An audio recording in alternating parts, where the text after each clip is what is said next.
गोलमाल करते होंगे। मैं तो कह देता हूं कि लूणी के विधायक और उनका जो परिवार रहा है के पास गए और उन्होंने कहा कि भाई अपना जो हिस्सा है वो हमें हिस्सा दिलाओ। पूरा जो राज था वो कौरवों ने ले लिया। तो कृष्ण ने पंचायती की और कृष्ण ने कहा भाई ज्यादा नहीं बैठ रहा, तो लास्ट में तय हुआ कि 5 गांव पांडवों को दे दो और बाकी का कौरव रख लो। लेकिन दुर्योधन उस पर भी सहमत नहीं हुआ और दुर्योधन ने कहा कि सुई के नोक जितनी जमीन भी नहीं दूंगा और पूरा राज में रखूंगा। तो फिर वो महाभारत का युद्ध चला बहुत लंबा और उसके बीच में जो पांडवों का अज्ञातवास था, उस समय पांडव कुछ समय के लिए इसी स्थान पर रहे थे, अरना झरना स्थान पर। और ये जो 5 शिवलिंगों की स्थापना जो यहाँ की गई है वो पांडवों के समय की गई है। तो इस आज ऐतिहासिक जमीन पर, जो जमीन आज से 5000 पहले जिस जमीन के लिए न्याय और अन्याय की जो दुनिया में सबसे बड़ी जो लड़ाई लड़ी गई थी वो महाभारत की लड़ाई थी। और उसी स्थान पर आज इस गोचर भूमि के लिए वापस महापंचायत का आयोजन किया गया है। और प्रशासन को और जो यहाँ के जनप्रतिनिधि है, लोग तो गोलमाल करते होंगे। मैं तो कह देता हूँ कि लूणी के विधायक और उनका जो परिवार रहा है, जो यहाँ परंपरागत सीट पर जो यहाँ जनप्रतिनिधि रहे हैं, उन्होंने जिस तरह से पिछले दिनों जो अन्याय किया है उसका जो आक्रोश है, आज यहाँ बिना एक आह्वान पर यहाँ जिस तरह से एक के बाद दूसरा और दूसरे के बाद तीसरा टेंट लगाने की जरूरत पड़ रही है, जिस तरह से कोरनावटी, मगरावटी और बाड़मेर से लेकर के बहुत लंबे चौड़े क्षेत्र के लोग यहाँ आए हैं, तो प्रशासन को और जनप्रतिनिधियों को समझना चाहिए कि यहाँ का गुस्सा किस तरह के लोगों के अंदर आक्रोश है। उन्हें सोचना चाहिए कि जब 950 साल पहले तेजाजी अकेले ने अंधेरे के अंदर लड़ करके 150 चोरों को मार करके गायों की और गोचर भूमि की रक्षा की थी, तो ये हजारों लोग यहाँ से हटने वाले नहीं है।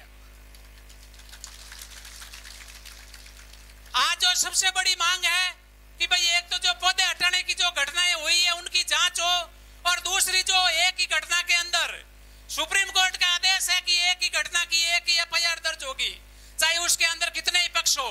लेकिन जिस तरह से प्रशासन ने सुप्रीम कोर्ट की अवहेलना करके कानून की धज्जियां उड़ाते हुए यहाँ के जनप्रतिनिधियों ने अपनी जेब में प्रशासन को रखते हुए इस प्रकरण के अंदर जो 10-10 एफआईआर दर्ज की है, वो बहुत ही शर्मनाक बात है। और हम प्रशासन को बता देते हैं कि ये महापंचायत आज की महापंचायत नहीं है और न ये कोई यहाँ सांकेतिक रूप से इकट्ठे हुए हैं। अगर इस पूर्णिया की पीओ प्रकरण के अंदर जो एफआईआर दर्ज है, उस एफआईआर के अंदर एक भी गिरफ्तारी हो जाती है आज के बाद, तो आप सारे लोग गिरफ्तारी देने के लिए तैयार हो क्या?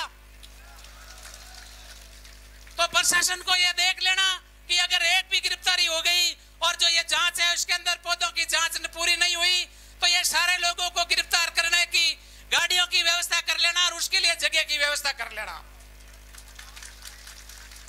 आज राजस्थान के अंदर 40 जाट समाज के विधायक है और 10 जाट समाज के सांसद है।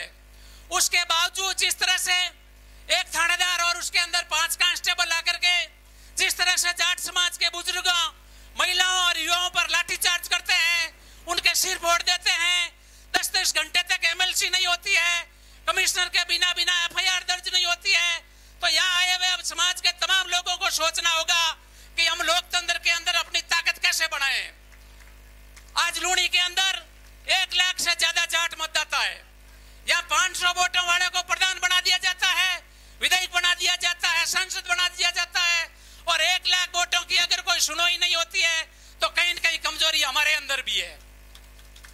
हमारे को जब जाट आरक्षण आंदोलन के अंदर पिलानिया जी ने एक नारा दिया था कि एको चेतो और खुद को, तो कम से कम हमको खुद को करना सीखना होगा।